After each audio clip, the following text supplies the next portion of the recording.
C'est un honneur de vous retrouver encore une fois, mesdames, messieurs, dans votre magazine Ligne Rouge, ces plateaux de vérité. Nous avons invité pour vous Monsieur Larousse Mouya. Il nous fait l'honneur d'être avec nous. Il est cadre de l'IDPS. Monsieur Larousse, bienvenue.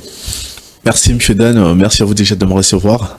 Merci pour l'invitation et je m'aurais souhaité une joyeuse année à ceux qui nous suivent, à nos compatriotes qui nous suivent depuis leurs écrans, à la maison ou sur n'importe quelle plateforme. Donc bonne année à tout le monde, bonne année à vous-même et bonne année à tous ceux qui sont ici avec nous. Alors, bienvenue dans Ligne Rouge. Bien mentionné, plateau de vérité, donc sentez-vous à l'aise. Je ne pense que la seule manière de parler de la nation et de parler de ce qui touche à la vie de beaucoup d'entre nous, c'est de le faire en toute vérité. Sûrement. Ouais. Donc ici, ceux qui nous suivent savent bien que la vérité n'a pas de camp, et ici nous invitons nos intervenants, c'est pour qu'ils nous éclairent. Alors, comment va l'IDPS? L'IDPS se porte bien. Le parti est en train de préparer les congrès extraordinaires. Donc voilà, toutes les entités du parti sont en pleine activité en ce moment. Le parti se porte mieux et on a toujours connu l'activité de l'animation. C'est ça qui nous tient en vie et c'est ça qui nous donne d'ailleurs envie de servir encore beaucoup plus notre patrie. Voilà. Qu'est-ce qui divise l'IDPS? Parce qu'on a appris que vous avez reporté pour mettre un peu de l'ordre à l'interne.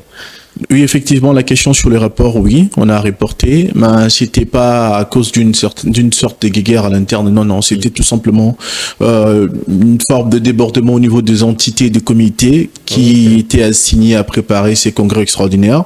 Mais il y a des comités qui ont terminé leur travail, il y a d'autres qui sont à la traîne. Donc voilà, quand tout cela sera terminé, et on va convenir d'une date où tout le monde doit se mettre autour de cette table et entamer ces congrès extraordinaires.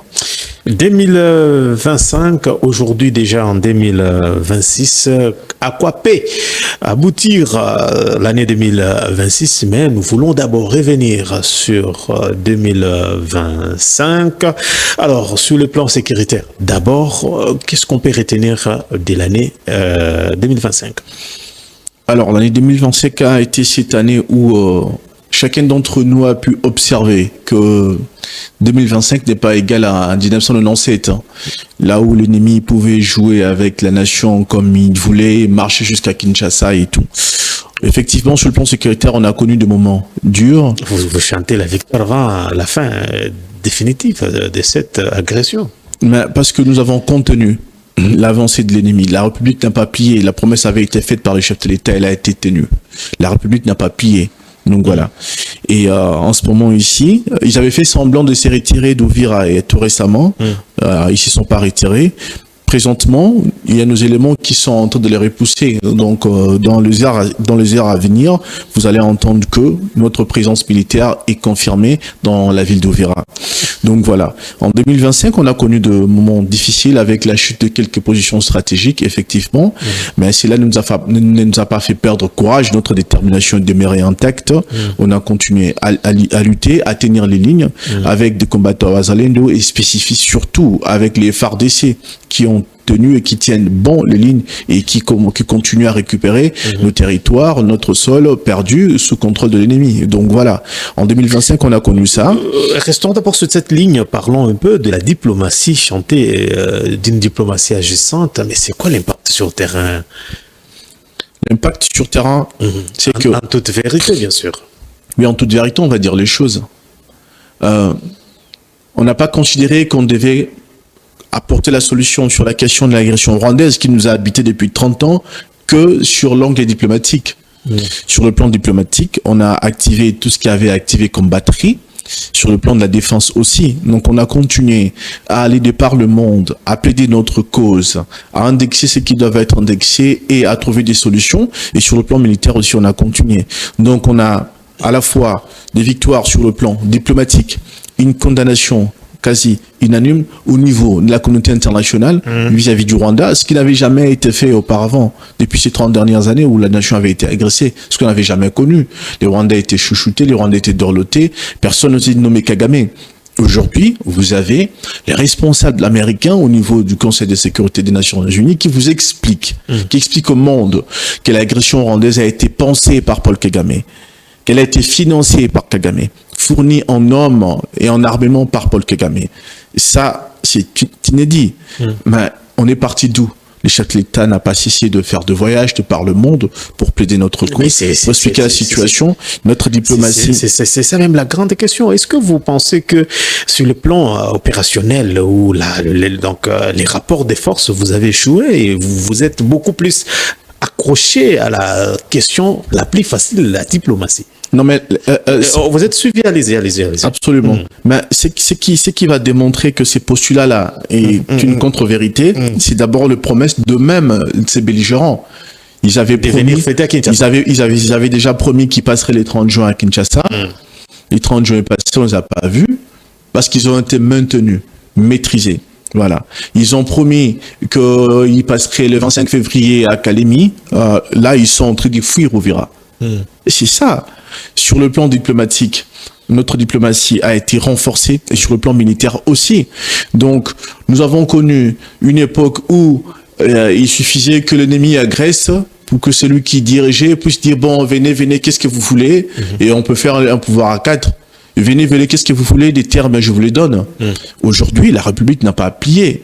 Le chef de l'État, à un mot, il dit « On veut une victoire définitive et une victoire totale. » Donc voilà, mais c'est dans ce sens-là que nous sommes en train d'évoluer. À chaque fois que vous parlez de la situation sécuritaire, vous donnez l'impression que tout va bien apparemment. On est ici à Kinshasa, on est en train de changer calmement. Et vous avez la liberté de poser tout ce que vous voulez comme question, en toute vérité, comme le terme de votre émission. Mais vos confrères à Goma ne peuvent pas se le permettre, parce que leur ligne éditoriale est contrôlée. Et si vous, ici à Kinshasa, vous pouvez vous le permettre, faire votre travail en toute éthique, comme cela est défini, mais c'est parce que la République n'a pas plié. Si la République avait plié, en ce moment, ici, on vous mettrait une muselière, vous ne parlerez pas en toute liberté. Donc voilà. C'est ça. Les faits sont là. Ce que les gens peuvent dire, mais les faits sont là. Sur le plan diplomatique, on a engrangé des victoires. Et les grains, on parle de l'année 2025, les grains de victoires ont été sémés tout au long de cette année-là. La signature des accords de paix avec le Rwanda, ce que Kagame ne voulait pas. Il s'est défilé longtemps, il ne voulait pas.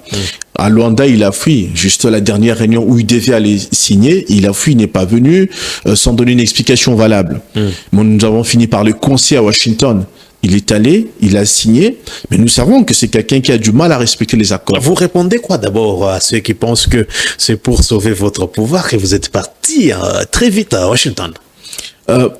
Quelqu'un qui parlerait comme ça, c'est une personne qui n'est pas avertie sur la question de la politique de cette nation. Vous parlez des Fulgence Moteba. Oui. Je vous laisse la liberté de nom. Mais. Je vous laisse la liberté de nom. Allez-y. Mais peu importe la personne qui réfléchit comme ça, je dirais à ces cerveaux-là de ne pas être du bon côté de la lecture. Souvenez-vous, l'ancien chef de l'État. Qu'est-ce qu'il faisait à chaque fois pour sauver son pouvoir? Il était prêt à céder des terres à ceux qui nous agressaient. Ce qui n'est pas le cas aujourd'hui. Il était prêt à céder des terres à ceux qui nous agressaient, tout simplement pour rester au pouvoir. Il était prêt à faire un gouvernement avec 4 vice-présidents, tout simplement pour rester au pouvoir. Et c'est une formule qui est connue.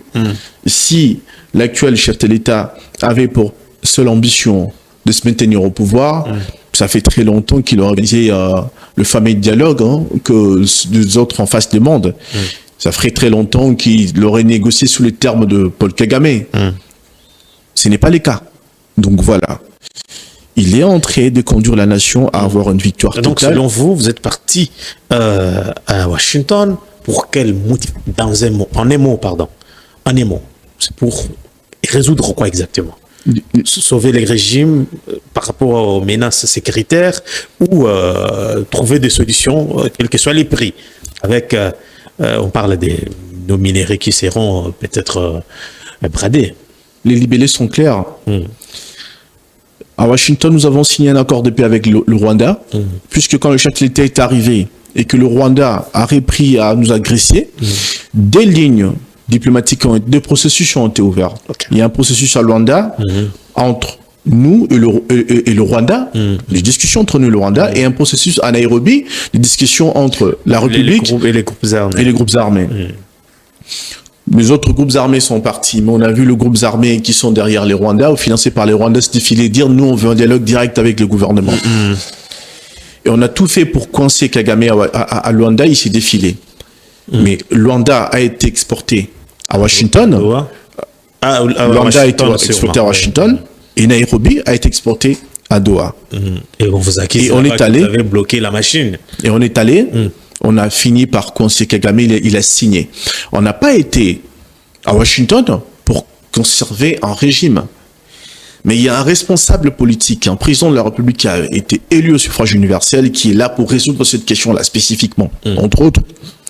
Donc, c'est tout à fait normal qu'il remplisse sa mission. On est allé à Washington. Quels que soient les prix. On a conduit Kagame à signer, mais on connaissait la personne. On sait que c'est quelqu'un qui ne respecte pas les accords. Pendant les temps que nous signons, nous avons continué à maintenir nos positions. Donc voilà. Et à part ça, depuis Belle Lurette, la RDC a été sujet de moult agressions. À cause de quoi? À cause de nos ressources minières. Le chef de l'État, dans son génie, a trouvé que ce pourquoi on nous fait la guerre, pourquoi on ne va pas entrer dans une forme de coopération économique qui va faire que les minerais qui est en ce moment, ils s'appellent les minerais du sang, voilà, pillés, où la République ne s'y retrouve pas, puissent nous servir sur ce dont nous avons spécifiquement besoin, sur la question d'ordre sécuritaire, sur la question de l'infrastructure, sur la question de coopération, sur la question des échanges, sur le plan économique. Et ben, c'était génial. On a signé aussi un accord, un deal avec les USA par rapport à ça. Je ne sais pas quel esprit tordu peut trouver que faire comme le chef de l'État a fait pour amener la paix, pour faire en sorte que notre économie puisse entrer dans un nouveau paradigme et tout simplement, enfin, une forme de politique d'action portée pour sauver un régime. Alors que c'est fait pour des générations. La paix va pas servir à la famille du chef de l'État. La paix va servir aux Congolais dans leur ensemble. Donc voilà. Et le deal économique signé avec les USA, voilà, ça va renflouer nos caisses, ça va conduire notre économie à entrer dans un nouveau paradigme, même sur le plan politique aussi. Donc voilà. Mais à quel moment est-ce qu'on considère que c'est fait pour un régime? C'est fait pour la nation, c'est fait pour le peuple, c'est fait pour des générations. Donc, c'est comme ça que je laisse un peu les commentateurs faire ce qu'ils ont à faire comme travail chacun. C'est aussi ça, la démocratie d'ailleurs, vous l'avez dit. C'est la démocratie, mais la démocratie ne permet pas tout. La République, c'est aussi un régime d'autorité. J'ai vu le porte-parole du gouvernement, le ministre Mouyaya, rebondir sur les contre-vérités assénées par monsieur Fulgence Mouteba. Il n'était pas à mesure de revenir, de produire de faits, puisque les accords signés. Les vérités vous dérangent. Les accords signés sont là. Ils parlent spécifiquement d'une clause de non-événement. Ouais, c'est là où ça fait mal. Tout c'est lui qui a eu le temps de lire dans le fond, pas de survoler, de lire le préambule, de dire que j'ai lu ces accords. Tout celui qui a lu ces accords ne trouve pas une mention pareille. Donc, à un moment donné, on doit se poser la question si tu as la responsabilité de ceux qui prennent la parole sur la place publique pour la question d'État. À un moment donné, vous parlez de la vérité. C'est aussi ça le devoir qui incombe à chacun d'entre nous. Quand nous intervenons sur des questions qui concernent la nation, qui concernent le peuple congolais, on doit le faire en toute responsabilité, surtout dans la vérité. Et surtout quand il s'agit des clercs, des personnes bien mieux installées au niveau clérical. Alors, que peut-on retenir avant de prendre le deuxième volet lié à la question politique, avec tout ce qu'il y a comme dialogue avec l'opposition qui réclame avec le Saint-Père de l'Église. Alors, on retient quoi sur le plan accord et ainsi de suite? C'est quoi l'impact que les Congolais retiennent quoi? Ces accords ont défini la suite des événements. Comment est-ce que seront traités les M23? Comment est-ce que le Rwanda va se comporter? Et même des questions d'ordre judiciaire sont définies parce qu'il y aura des poursuites après. Tout ça, Kagame sait, il n'est pas gagnant dans ces accords. Puisque c'est quelqu'un qui a bâti à la fois l'économie de son pays et son image personnelle sur une politique de rapt. C'est pas cette manière de voir les choses qui bloque cette machine pour mettre fin à l'agression. Vous négociez avec des gens et puis vous parlez d'un côté de cette machine judiciaire. Mais absolument, il faut qu'il y ait de poursuites. Il faut que tous ceux qui ont commis des crimes imprescriptibles puissent payer. Nous avons perdu le nôtre. Donc voilà. En dehors de ça, quand on parle de pertes en RDC, Et vous pensez que les gens qui n'ont plus rien à perdre vont céder comme ça et partir et déposer des armes? Je vous ai dit que la République était un régime d'autorité. Donc voilà. Mais dites-nous, qu'est-ce qui va se passer exactement? Il y a des mécanismes au niveau étatique, au niveau de coopération entre États qui sont mis en place. Et personne ne peut considérer être beaucoup plus fort qu'un État. Et personne ne peut échapper. Personne n'y échappera. Personne. Personne. Chacun d'entre eux va devoir répondre d'une manière ou d'une autre. Ils devront répondre. Et ils le savent dans leur fort intérieur. Il n'y aura plus quelqu'un qui va aller vieillir tranquillement après avoir commis des massacres comme on a connu avant. Non. Tous y seront jugés. D'une manière ou d'une autre, ils devront rendre des comptes. Vous êtes en train de dire au début que la guerre vient de terminer ou a déjà été remportée par la victoire avec tout ce que le chef de l'État est en train de faire sur tout le plan. Alors, j'aimerais que vous puissiez, nous sommes dans Ligne Rouge, plateau de vérité. On retient que Kagame et ses complices ont échoué. Effectivement, ils ont échoué. Sur quel plan? Sur le plan, qu'est-ce qu'eux ils voulaient par exemple? Parce que ils ont suivi Mouindo Zang qui a également dit que de ce côté-là, sur le plan médiatique en tout cas, c'est zéro en République démocratique du Congo.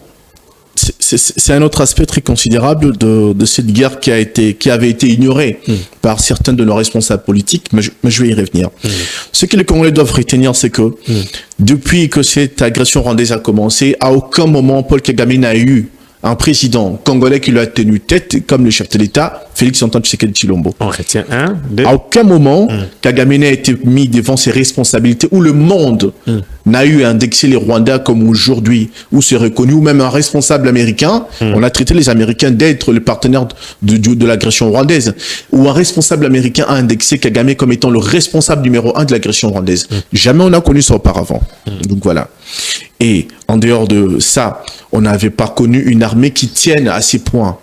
Une armée aussi efficace, une armée aussi requinquée, une armée qui est en train de monter en puissance. Mais on n'a pas... Vous appréciez maintenant l'armée parce qu'on récemment on a entendu des propos du genre clochard, ceci, armée structurée, non structurée. Mais aujourd'hui, qu'est-ce qui a changé dans quelques semaines? Mais vous, en tant que Congolais, vous vous rendez compte de ce qu'on nous a laissé comme l'armée? C'était une structure en lambeaux. Comment est-ce que vous pouvez avoir tant d'officiers qui trahissent, des lâches et de ladres dans nos rangs, mais qui occupent de positions de commandement? Mais Ligne Rouge pose la question de savoir qu'avez-vous fait pendant votre règne? Ce que nous avons fait. Les chefs de l'État arrivent au pouvoir, à peine arrivés que le Rwanda nous a agressés. Il avait en tête la question de l'agression rwandaise. Il a proposé un projet à Kagame pour que nous puissions travailler ensemble qu'on arrête de faire la guerre. Vous vous souvenez? Les émissaires sont partis d'ici. Pour le Rwanda, des émissaires sont venus de là pour venir rencontrer les chefs de l'État. Et les deux chefs d'État se sont rencontrés. Mais on ne peut pas continuer à parler de paix avec quelqu'un qui n'enterre pas sa hache de guerre. Donc voilà. Il fallait se préparer, se donner le moyen. Mais les chefs de l'État venaient d'arriver. Il fallait commencer par maîtriser notre économie. La situation qui nous avait été laissée n'était pas du tout reluisante. Donc voilà. Et comment est-ce que vous pouvez en même temps, vous travailler sur la montée en puissance de votre armée et en même temps vous êtes en train de combattre? Puisqu'il faut d'abord recruter les effectifs, il faut les former et puis il faut les équiper. Et les équiper avec des équipements qui sont modernes. Et l'acquisition d'un arsenal. Les plus difficiles, c'est faire la guerre tout en recrutant, tout en recrutant, en formant. C'est très compliqué. Et autre chose, quand vous devez avoir un équipement moderne en termes d'aviation, en termes des drones aujourd'hui, d'armement, voilà. Et ça demande un temps long pour former les hommes au maniement de ces engins-là. Donc, c'était pas du tout évident. Ce qu'on a fait, c'est une forme de prouesse qui mérite de figurer dans l'anthologie de la gestion, dans l'anthologie, oui, absolument. Ça mérite, puisque nous avons maintenu dans un temps record, on a senti quand même que, oui, malgré ils ont été étouffés, vous l'avez dit au début. Voilà, on a fait les choses dans une forme à la fois de la précipitation et on n'avait pas les temps, mais on a fait avec les temps qui nous étaient impartis, on a fait avec. Donc voilà, on recyclait, on formait, on achetait des équipements, il fallait former les gens au maniement de ces équipements. Pas facile. nous avons tenu. Et l'ennemi savait spécifiquement dans quelle forme d'imbroglio nous étions. Pour eux, la machine allait casser d'un moment à l'autre, puisque c'était intenable. Mais comment on a tenu? Par aux spécialistes militaires, ils vous diront que c'est une prouesse. C'est inimaginable. L'ennemi espérait qu'à un moment donné, la machine allait, se cailler et il allait déborder nos lignes. Ça n'a pas été fait. Donc voilà, nous tenons une partie large de la République. Cette unité au sein de l'armée, je voudrais, mais bon, on est dans l'Union rouge, on est un peu... On pensait peut-être qu'il y aura de ceux qui vont se déclarer par-ci, par-là, mais on a senti un peu la peur, la détermination. Mais c'était quoi le message bon, vous n'êtes pas militaire, mais sur le plan politique, qu'est-ce que vous avez observé au sein de l'armée? Ouais, mais au sein de l'armée, puisque je suis un peu proche de l'uniforme, j'ai des amis... Oui, mais on a senti quand même qu'il y avait la peur de déborder. Les Congolais aiment profondément leur patrie. Les vrais, les Congolais, absolument. Et même ceux qui se trouvent aujourd'hui dans des zones occupées, ceux-là, la conscience. L'ennemi occupe un espace administratif. Ils n'occupent pas leurs esprits. Ils sont fondamentalement, intrinsèquement congolais. Ils sont restés. Et en temps utile, quand il faudra lancer des actions, et même quand il faut faire des actions jusqu'à porter le sang ennemi sur leur main, ils sont prêts à le faire. Donc voilà, je sais de quoi je parle. Mais l'ennemi, qu'est-ce qu'il s'est fait? Il s'est contenté de corrompre certaines personnes bien placées à des postes de responsabilité. Mais il ne peut pas corrompre la grande cohorte de tout ce qui reste. Donc voilà, parfois même à des postes de responsabilité, mais surtout encore dans les soldats de rang ou de deuxième classe. Il ne peut pas corrompre tous ces Congolais. Donc voilà, il peut avoir quelques éléments où il peut y avoir des failles au niveau d'un certain point de commandement, mais pour le reste de notre grande armée, l'armée qu'on voit et celle que nous ne voyons pas, les hommes et les femmes de cette nation restent profondément attachés à leur patrie. La Ligne rouge demande également, nous voulons savoir, bien sûr, est-ce que sous Félix Tshisekedi, la population ou les peuples congolais sont sécurisés? Soyez honnête, vous êtes suivis, allez-y. Mais l'insécurité, d'où elle est venue? Oh non, répondez à la question, mais c'est là aussi. L'insécurité, d'où elle est venue? Nous sommes une nation en guerre, nous sommes une nation agressée. L'insécurité vient à la fois de l'agression rwandaise et à la fois de ceux qui étaient à la tête de cette nation avant. Ça, c'est un secret des polichinelles. Tout le monde le sait aujourd'hui. Donc voilà. Ils fomentent, ils ont allumé presque plusieurs foyers de tension dans cette nation, tout simplement pour faire en sorte qu'il y ait une forme de désolidarisation entre le peuple et ceux qui le dirigent. Mais le peuple congolais a été averti. Nous avons eu l'expérience de la chute du maréchal Mobutu. Jamais plus on se laissera instrumentaliser par l'ennemi, puisque nous connaissons les méthodes de l'ennemi. Donc le peuple aujourd'hui est solidaire avec ses dirigeants, et c'est ensemble qu'on va mettre fin à l'agression rwandaise et de manière définitive. Donc voilà. Et puis cette question, on pense que vous êtes en train de négocier avec les M23 et il y aurait même quelqu'un qui vous... Il y a des rumeurs par-ci par-là que quelqu'un serait déjà en train de se préparer pour représenter le Kinshasa, bon, j'allais dire le gouvernement Kinshasa à Goma. Non, ils sont en train de fantasmer, ils fantasment. Ils fantasment. Il y a une forme de rumeur qui circule. On entend dire que non, le ministre du Transport, l'excellent Jean-Pierre Bemba, serait en route pour Goma. Ils sont en train de fantasmer. Ils fantasment vraiment. Kagame a cherché ça. Mais à qui profite cette communication? Parce que apparemment, la communication au niveau de la RDC n'a pas démontré ses limites. Oui, mais je vous ai dit que l'ennemi cherche à créer une forme de scission entre les responsables politiques et le peuple congolais autour de cette question de l'agression rwandaise. Donc voilà. Mais là, le peuple est très averti. On ne se laissera pas faire. On ne tombera plus dans leurs panneaux. Donc voilà. Mais il y a la question de la communication, comme l'a dit par exemple. Oui, il y a eu également des révélations qui sont tombées ici, des ministres cités, mais les silences observés au niveau du gouvernement, c'est ce qui nous inquiète. Mais exactement, qui fait quoi? D'accord. Je vais vous répondre, mais je reviens sur la question de la communication. Comme le disait l'excellence Moïse Dozangi, par exemple. Il a dit, ce que j'ai aimé dans sa communication, ce qu'il a dit était correct, hein, sur le nombre sur ces jeunes gens achetés par le Rwanda qui sont congolais, qui sont soi-disant journalistes, d'autres qui sont des chroniqueurs, des influenceurs sur les réseaux sociaux, et qui communiquent qui communiquent de fake news pour le compte du Rwanda et pour déstabiliser le camp congolais et tout. Mais pendant ce temps-là, qui fait la RDC, on a senti ces communicateurs frustrés, personne ne prend. Oh là là. La question, c'était que le Rwanda travaille dans une forme de propagande. Beaucoup de mensonges distillés. Et ils ont mis en place ces entités structurées pour distiller ces mensonges-là à longueur de journée, effectivement. Et de notre côté, croyant à la justesse de notre cause, on a cru que nous n'avions pas à nous salir les mains avec ces méthodes. Voilà. Et on a négligé un peu cet aspect. Là où je suis pas d'accord avec le ministre Moïse Nzangi, c'est quand il explique que non, nous avons échoué sur cet aspect-là. Mais oui. Non, nous n'avons pas échoué. C'est plutôt... Mais chacun était dans son coin, il n'y avait pas une ligne. Donc, on a senti que c'est par patriotisme que beaucoup défendaient la RDC. Voilà, je vais revenir sur cet aspect-là. Nous n'avons pas échoué. C'est plutôt les politiques qui ont manqué le génie de mettre en place une entité comme ça. Donc voilà. Mais je sais que la volonté n'a pas manqué. J'étais dans d'autres réunions avec d'autres politiques, avec d'autres responsables même, qui sont même dans ce gouvernement aujourd'hui, qui en parlaient. Des moyens.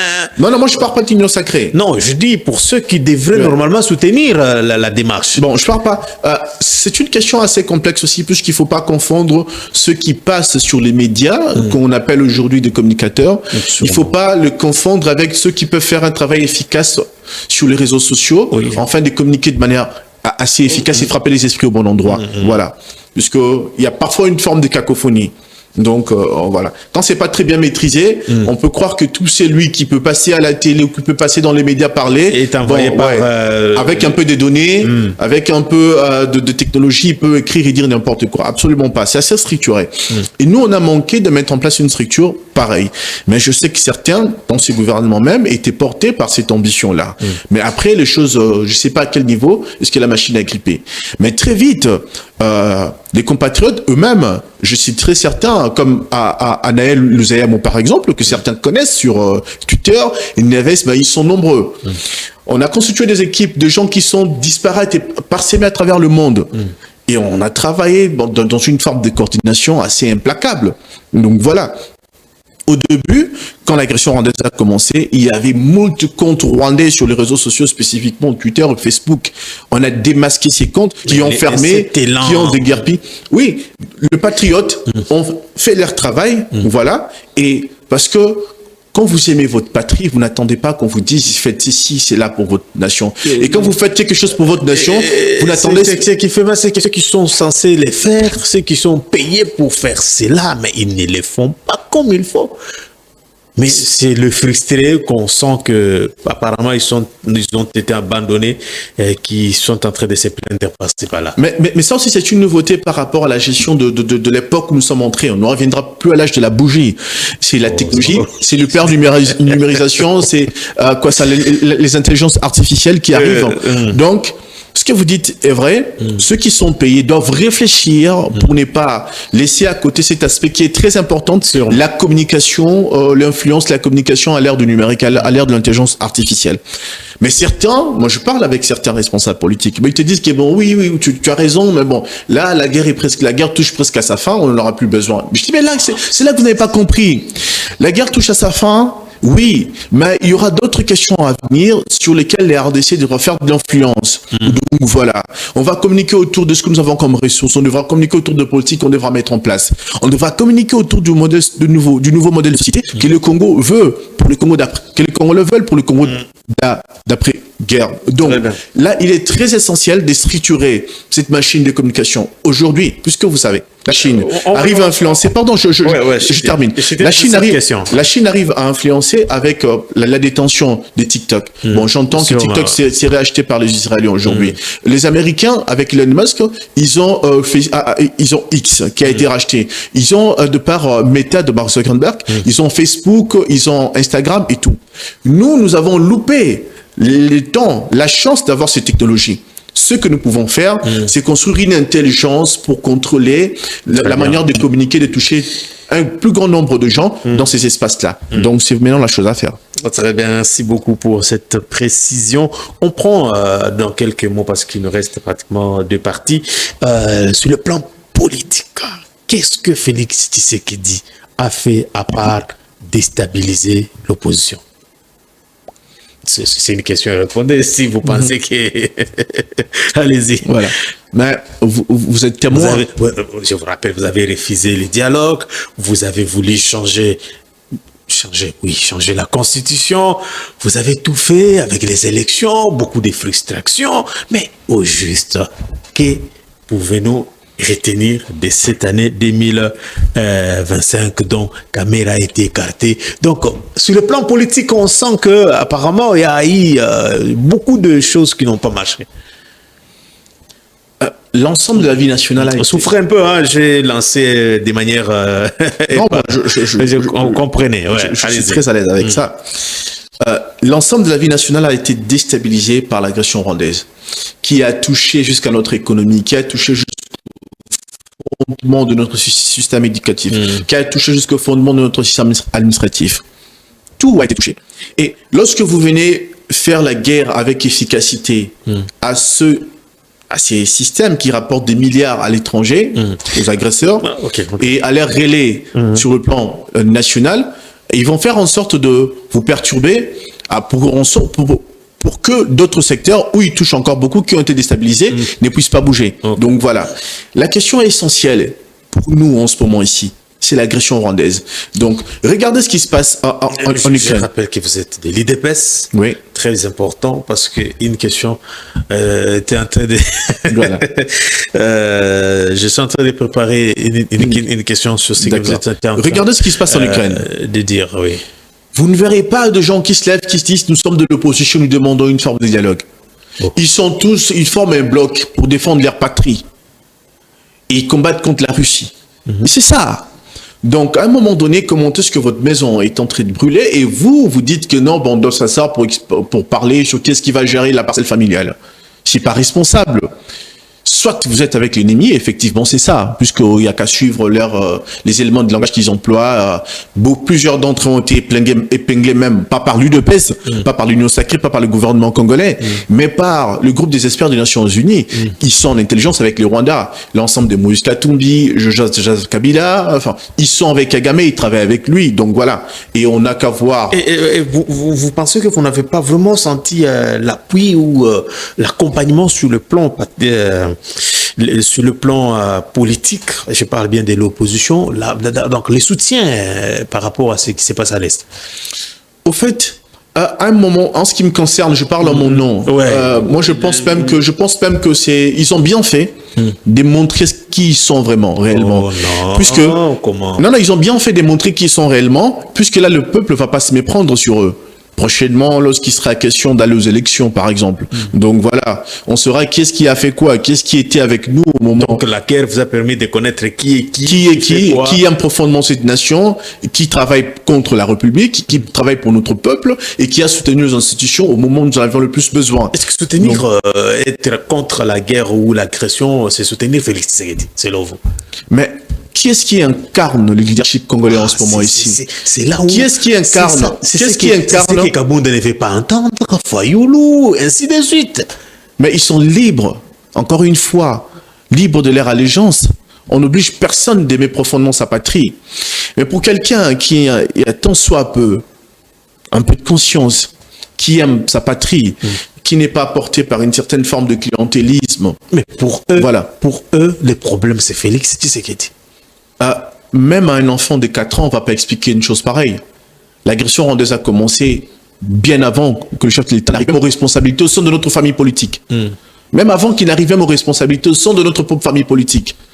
Et comment est-ce qu'on peut imputer la responsabilité de l'agression rwandaise à quelqu'un qui est arrivé beaucoup plus tardivement que ça? Soit il y a connivence. Il parle beaucoup plus de la gestion de la crise. Soit il y a connivence avec la gestion de la crise, c'est celui qui a été le plus patriotique possible dans sa gestion. Il a refusé de faire un +4. Il a refusé de ramener des éléments rwandais à la tête de nos institutions. Il a refusé ça. Il a refusé d'accorder une certaine forme d'amnistie générale vis-à-vis des crimes imprescriptibles qui ont été commis sur les Congolais. Katumbi en exil, Kabila, ainsi de suite, les Djongo, toute cette... les têtes d'affiche de l'opposition aujourd'hui sont éparpillées. Chacun d'entre eux a été mis devant ses responsabilités. Monsieur Katumbi avait été interpellé. Il a osé une opération qui, pour nous, n'était pas amical vis-à-vis de la patrie. On a essayé d'avoir des éléments par rapport auprès de lui-même. Il a été convoqué. Les services avaient des éléments, on voulait confronter le monsieur. Il a quitté le territoire. Personne ne l'a envoyé en exil. Donc voilà, il peut revenir quand il veut et répondre de ses responsabilités. Ce sont des menaces qu'ils ne veulent pas entendre. Non, il peut revenir quand il veut. Répondre de ses responsabilités. Effectivement. Nous sommes une nation qui a des règles et les règles sont mises en place pour être appliquées. Aujourd'hui, nous sommes entrés dans un nouveau paradigme. Vous ne pensez pas que la justice ou bien le droit, je parle de la justice, vous donne un peu la force de bien exploiter les terrains aujourd'hui parce qu'il y a eu un dossier judiciaire, franchement. Est-ce que les dossiers avaient été inventés? Comment est-ce que vous... Qui sait Non. Vous réveillez un beau matin et vous voulez réfectionner un aéroport sans autorisation. Très bien. C'est comme si la République était un bien sans maître. Non, il y a des autorités pour ça. Donc vous ne vous référez pas, vous considérez que puisque vous en avez les moyens, vous pouvez. Non. Nous avons connu des cas comme ça, où il y a eu des opérations aéroportées, des gens qui sont venus d'ailleurs, et qui sont descendus dans un aéroport destination et qui ont agressé la République. On a connu ça. Et un responsable politique qui se montre beaucoup plus conciliant avec les agresseurs, qui les a jamais nommés, qui va mettre en place une activité comme ça. Et les services ont des informations, ont des éléments. Est-ce qu'on peut pas à un moment donné s'interroger, essayer d'en savoir beaucoup plus, ou on doit tout simplement rester les bras croisés? C'est l'opposition. Et si une opération comme ça... la démocratie n'est pas... Les partis politiques ont été suspendus en cascade. Donc, aujourd'hui, ne pas soutenir Félix Tshisekedi devient une menace. Absolument pas. Si vous citez ces partis qui ont été suspendus, vous verrez que derrière chacun de ces partis, il y a un grief qui est reproché. Mais vous faites comment pour trouver tout mais au Congo, il y a plusieurs autres partis politiques. Pourquoi n'est que ceux-là?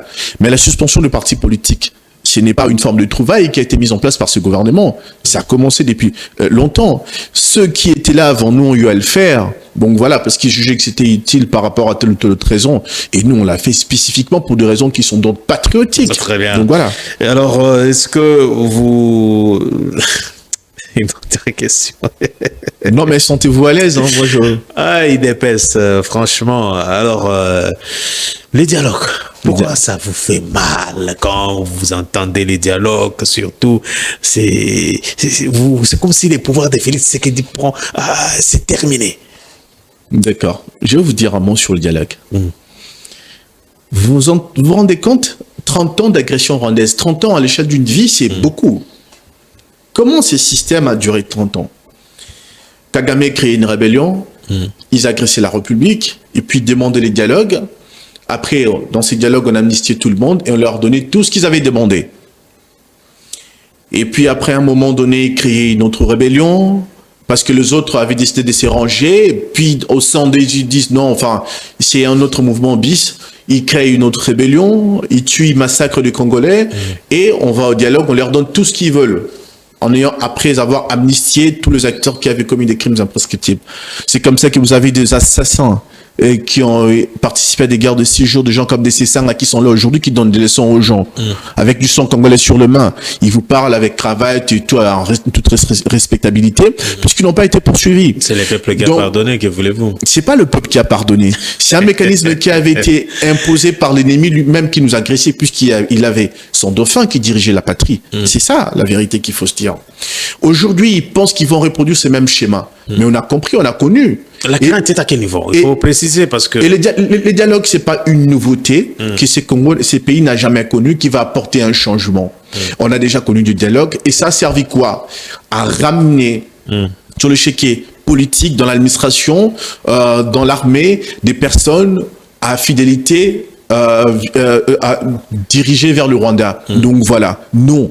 Il n'est plus question de ramener des acteurs, des éléments politiques, des acteurs politiques, des éléments militaires qui travaillent beaucoup plus pour l'ennemi dans notre armée, dans notre appareil de défense, dans notre administration, dans notre appareil politique. Il est hors de question de refaire l'erreur qui avait été faite avant. Moi, si vous voulez mon avis, moi, ce que je demande au chef de l'État, cette guerre, Monsieur le Président, touche à sa fin, comme vous le savez. comme vous le savez. Plus question. Les dialogues n'est plus d'actualité. La question du dialogue, pour moi, c'est pas important, puisque tous ceux qui demandent le dialogue, le peuple n'est pas avec eux. Le peuple sait que ces gens-là sont avec l'ennemi. Oh. La chose à faire, Monsieur le Président, moi, je parle à mon président. La chose à faire, Monsieur le Président, on a besoin d'un nouveau modèle de société. C'est Congo d'après-guerre, ce nouveau Congo que chacun d'entre nous appelle de toute la force de ce vœu. Le plus important, Monsieur le Président, c'est de parler au peuple directement. Convoquer des consultations populaires, parler à votre population sur les médias sociaux, enfin sur les plateformes de streaming, sur les plateformes d'espèces, Monsieur le Président, consulter des leaders d'opinion et définition un modèle de société pour le Congo que nous voulons, les Congos d'après.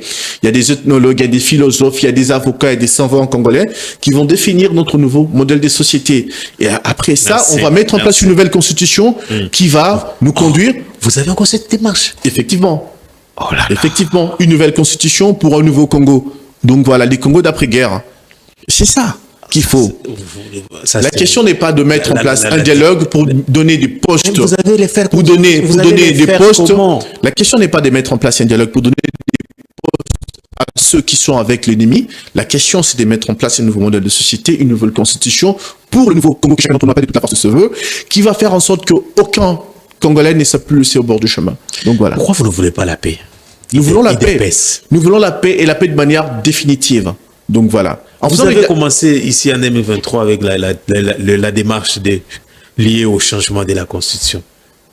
Vous avez fait fuir Nanga ici jusqu'à Bunagana, à Nairobi, et puis vous connaissez la suite. Pourquoi? Parce que vous avez touché à l'intouchable. Aujourd'hui, vous revenez encore. Mais c'est quoi les problèmes? Nous voulons la paix de manière définitive. Donc, voilà. Et la paix d'une manière définitive passera par le changement de la Constitution.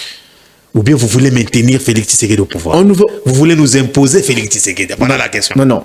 Je vous disais que nous sommes entrés dans un nouveau paradigme. Il y a des deals avec les USA, effectivement, qui va apporter beaucoup à notre économie. Il faut s'y pencher pour comprendre. Mais après, la guerre, ici, c'est le Congo aussi qui va entrer dans un nouveau paradigme en termes de paix sociale aussi. Et pour ça, même l'ordre politique est appelé à évoluer, est appelé à changer. Et qu'est-ce qui peut garantir cela? Une nouvelle constitution. Moi, j'appelle cela de toute la force me veut. Donc voilà. On va en parler un peu de l'opportunité avec tout ce qui va. Alors, je prends la dernière question, c'est les sociales. Alors, les sociales, là, les peuples vous regardent, les Quinois, bon, les Quinois vous regardent, ceux qui sont à Lubumbashi, surtout la diaspora, nous vous disons merci pour votre accompagnement. Alors, les sociales, les peuples d'abord est resté un slogan vide. Je comprends la question, mais vous savez, la majeure partie si tout ce qui partait à la guerre était consacré à améliorer le social du Congolais, les pays seraient largement avancés aujourd'hui et notre peuple ne se poserait même pas cette question. Et même le chef de l'État sait que nous avons des efforts à faire sur cette question-là. Donc voilà, des politiques sont mises en place pour l'année qui arrive. Par exemple, l'augmentation de notre budget et qui sera aussi assurée entre autres par le nouveau système fiscal qui a été instauré. Donc on y travaille et on est en même temps, on est sur plusieurs fronts. Il faut comprendre que la RDC est un pays en guerre. On est sur plusieurs fronts et que les dépenses militaires sont beaucoup plus exorbitantes. Mais monsieur Larousse, ces peuples qui vous regardent maintenant n'a besoin que de l'eau, l'électricité, une route praticable. Je pense qu'au-delà de tout ça, une politique, les transports. Mais pourquoi ça traîne? En termes de routes, vous êtes témoin. Vous voyez ce qui se passe sur le terrain. Il y a des constructions de routes dans l'ensemble de la République. Malgré la guerre. Malgré la guerre. Il n'y a pas un seul coin de la République où on vous dira qu'on ne construit pas de routes. Spécifiquement dans le programme 145 territoires. Donc voilà. En dépit de la guerre, on les fait. Et ça, c'est vraiment louable. Voilà. Et parlons de l'eau. Pour ceux qui sur qui à Kinshasa par exemple, je veux prendre le cas de Kinshasa, ils voient comment est-ce qu'il y a de l'implantation de tuyaux. Vous voyez comment les gens vous regardent. Oui, les gens nous regardent, mais c'est un travail qui n'avait pas été fait depuis belle lurette. Et nous venons, en même temps, on doit faire la guerre pour de l'eau, on doit faire la guerre pour le social, la guerre pour le transport, surtout la guerre avec l'ennemi, et qui nous pompe énormément. Mais nous sommes sur tous ces fronts-là. Et ça, c'est alloué. Ça, c'est alloué. Donc voilà. Et à terme, les Congolais seront, l'électricité. à terme, les Congolais seront satisfaits. Donc, mais en ce moment ici, je ne vais pas dire que tout est bien fait, que le peuple n'a rien à se plaindre. Ici, ça fait maintenant des semaines qu'on n'a pas de courant. Et Teddy Lomba, et sûr qu'il passe par là chaque jour pour partir au bureau. Mais je vois aussi Teddy Lomba sur terrain. Je le vois aussi sur terrain. Il va voir dans telle cabine, dans telle commune, qu'est-ce qu'il y a à voir, qu'est-ce qu'il y a à dire, qu'est-ce qu'il y a à faire. Donc c'est un travail de longue haleine. Je ne peux pas me permettre de dire aujourd'hui que non, tout est bien. 7 ans déjà, vous voulez toujours nous laisser dans cette attente, je ne sais pas à quel moment on peut respirer exactement. 7 ans, il faut prendre en compte l'ensemble des politiques qui ont miné cette nation, l'ensemble des choses qui n'ont pas été vraiment profond. Profondément. Nous étions dans une forme de gouffre assez inextricable. Et le travail qui a été fait, c'est un travail de titans. Ceux qui nous combattent, ils s'imaginaient déjà la tête de cette nation en ce moment ici. Donc voilà.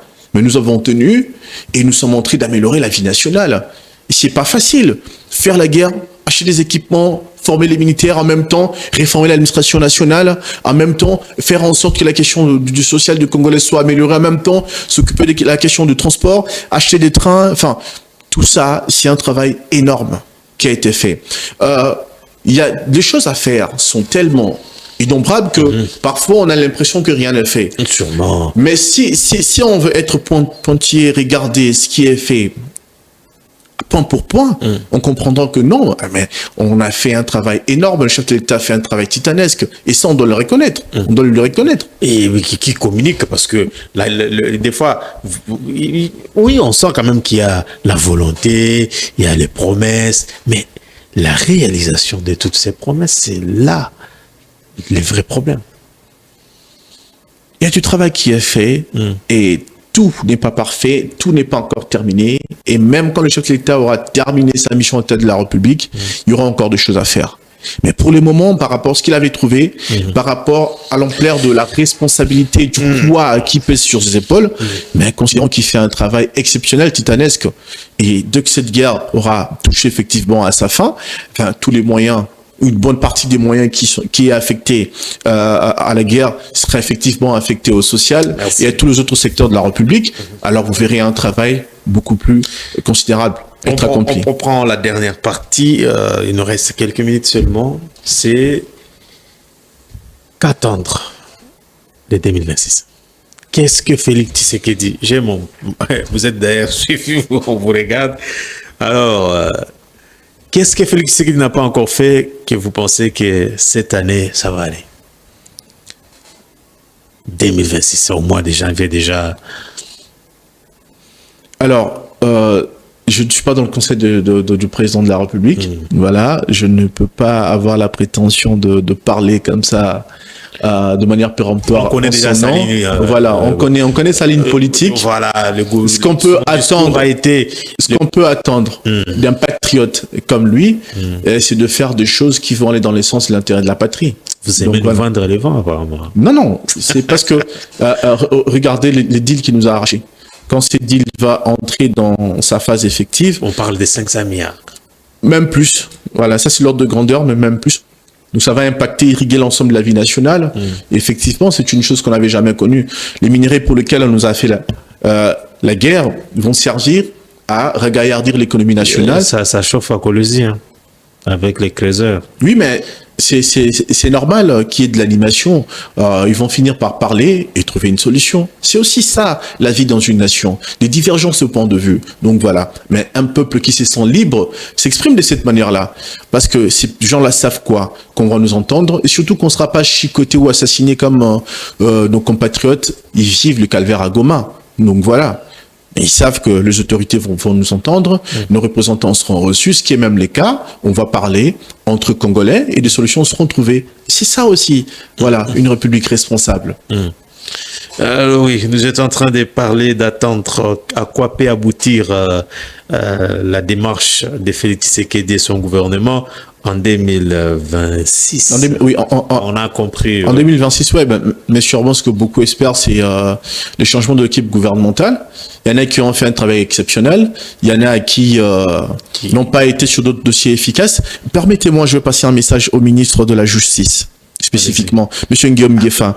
En ce moment ici, au sein du M23, au sein de ceux qui nous agressent, il y a une bonne partie, une belle fourchette de ceux qui portent des nationalités étrangères, spécifiquement de pays occidentaux, tout et tout. Voilà. Vous avez des Américains qui sont là-dedans, des Canadiens, des Français, des Anglais. Dans l'ombre, hein, voilà. Les pauvres. Au ministre de la Justice, moi je demande, je sais qu'une commission avait déposé un papier sur son bureau avec le nom répertorié de ceux qui nous font la guerre et qui ont des passeports étrangers.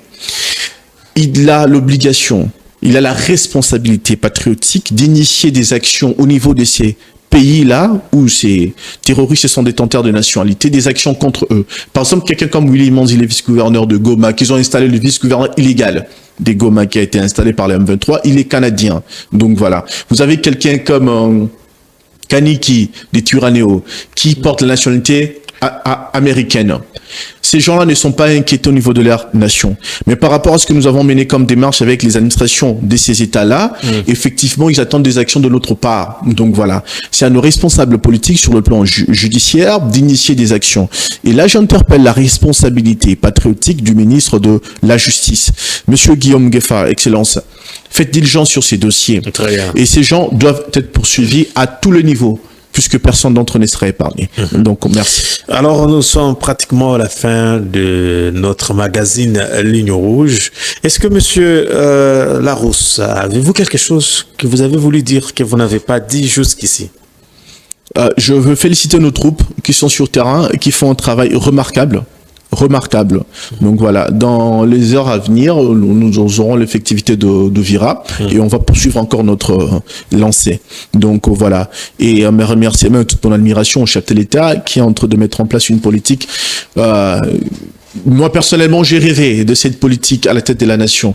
Et il arrive quelqu'un qui plus est de mon bord politique et qui le fait avec beaucoup plus de maestria. Voilà, la République n'a pas cédé. Je suis content. Je suis très content de cette politique. Vous êtes à l'IDPS. Comment vous pensez contribuer ou aider le président de la République ou la population congolaise dans ce que vous faites? Déjà, je suis un homme d'État, je communique ici et j'ai relayé ses idées, ce qui est bien fait de la part de sa politique. Je la relaie et en temps utile, quand je serai appelé pour travailler à ses côtés, je ferai encore un travail d'exception. Donc, c'est à ça qu'on reconnaît un patriote. C'est ça aussi qu'on attend d'un bon citoyen. Donc voilà, travailler efficacement pour son pays, en tout patriotisme. Sans attendre un retour, parce qu'on sent qu'il y a des frustrations par-ci, par-là, des gens qui communiquent sans rien en retour, ça fait mal. Bon. Pour ceux qui sont communicants, je sais pas dans quel paradigme ils se trouvent. Moi, je suis pas un communicant, je suis un homme d'État à part entière. Donc voilà, je ne viens pas communiquer au nom de quelqu'un, je communique pour mon pays, je change, je partage dans une forme d'entretien. Pour ceux qui sont des communicateurs, voilà, et même ils savent dans quel paradigme ils se sont mis et pourquoi ils sont dans cette forme de frustration. Mais quand on est patriote et qu'on aime sa patrie, merci. Voilà, on vient, on fait un travail de patriotisme, de vulgarisation pour l'amour du pays, sans espérer qu'on doit avoir ci ou ça. Sinon, quand on commence à parler dans ces termes-là de frustration, on sait où est-ce que ça mène. Il faut un peu faire attention. Un message à Goma, Bukavu. Je vais dire à nos compatriotes de continuer à tenir. Je sais qu'au fond d'eux... On sent qu'il y a des jeunes qui veulent se révolter là-bas. Oui. C'est pas...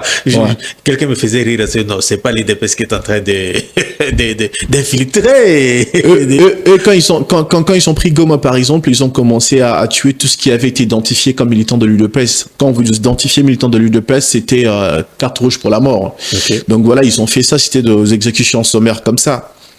Notre peuple continue à tenir. Ce qu'ils n'avaient pas compris, ils ont un espace administratif, ils ont cru qu'ils tenaient le cœur de Congolais pour leur dire que, voilà, espace libéré, révolution et tout. Ils ont compris que rien n'est pareil, que le peuple reste profondément attaché à sa nation, à l'unité de sa patrie. Donc voilà. En temps utile, nous allons récupérer l'ensemble de notre territoire. Même pas un seul grain de sable restera entre les mains de l'ennemi. Donc voilà. Et pour tout ce qu'ils ont fait, comme crime, ils payeront. Chacun d'entre eux payera. Merci. Au nom de l'équipe de Ligne Rouge, nous vous disons merci. Merci à vous de m'avoir invité. Merci à vous également, messieurs et dames, d'avoir suivi ces magazines. Je vous retrouve demain. D'ici là, portez-vous bien. Au revoir.